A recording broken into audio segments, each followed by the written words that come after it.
Welcome to KL9 news.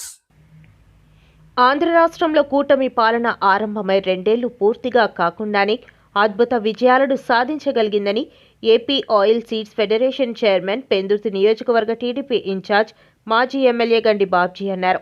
బుధవారం ఉదయం Pendurthi party కార్యాలయంలో ఏర్పాటు చేసిన మీడియా సమావేశంలో బాబ్జీ స్థానిక నాయకులతో కలిసి మాట్లాడుతూ నేటి వరకు ప్రభుత్వం పథకాల, అభివృద్ధి పనుల వివరాలను తెలియజేశారు.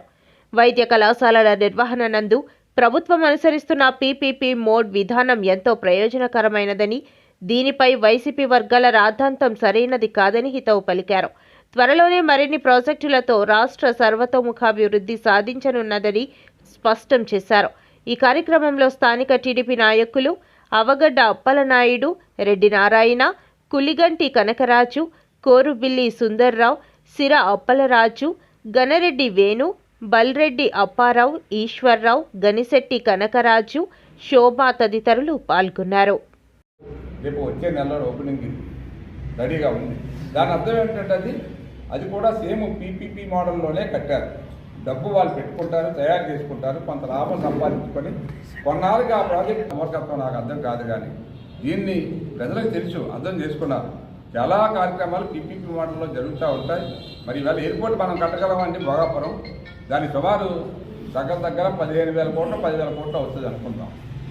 మనం ఇప్పుడు దానికి ఖాళీగా తీసుకొచ్చి పెడితే దాని డబ్బులు లాగడం కూడా మనకు తెలియదు. అదే ప్రైవేట్ అనుకోండి, తప్పదు. అది అన్ని ఫెసిలిటీస్ ఇచ్చినప్పుడు ఆడు రేటు పెడతాడు.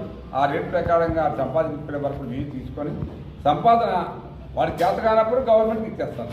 గవర్నమెంట్కి ఆదాయం తక్కువైంది అనుకోండి, గవర్నమెంట్కి చెప్తుంది, బాబు మాకు ఈ రేట్లో మీరు ఆదాయం ఇస్తే కానీ మీరు అందేయకూడదు అనుకుంటే ఇంకో కంపెనీకి ఇస్తారు.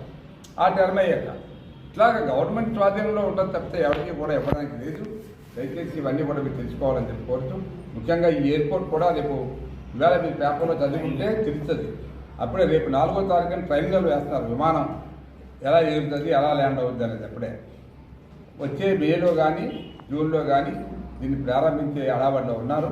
ముఖ్యంగా దానికి కావాల్సిన రోడ్ నెట్వర్క్ మనం ఇవ్వాలి. చొంటియా రోడ్డు తయారవుతుంది. చొంటియా అరివరం టు చొంటియా, మరి అట్లాగే వేపగుంట టు పినగాడి, మరి అట్లాగే శీలానగర్ టు సబ్బవరం, ఇట్లాగే అక్కడ ఏదైతే మన ఎయిర్పోర్ట్ ఏరియా ఉందో ఎయిర్పోర్ట్ టు హైవే కనెక్షన్ అది కూడా ఫాస్ట్గా జరుగుతున్నాయి. ఈ 4-5 రోడ్లు అయిపోతే ఎయిర్పోర్ట్ నుంచి వచ్చే ఇబ్బంది లేకుండా ముందు ఇమీడియట్గా చేస్తారు. తర్వాత బీచ్ రోడ్ ఇందాక మీరు చెప్పామా 6 లేన్ తర్వాత అది బ్రహ్మాండంగా తర్వాత తయారు చేసుకొని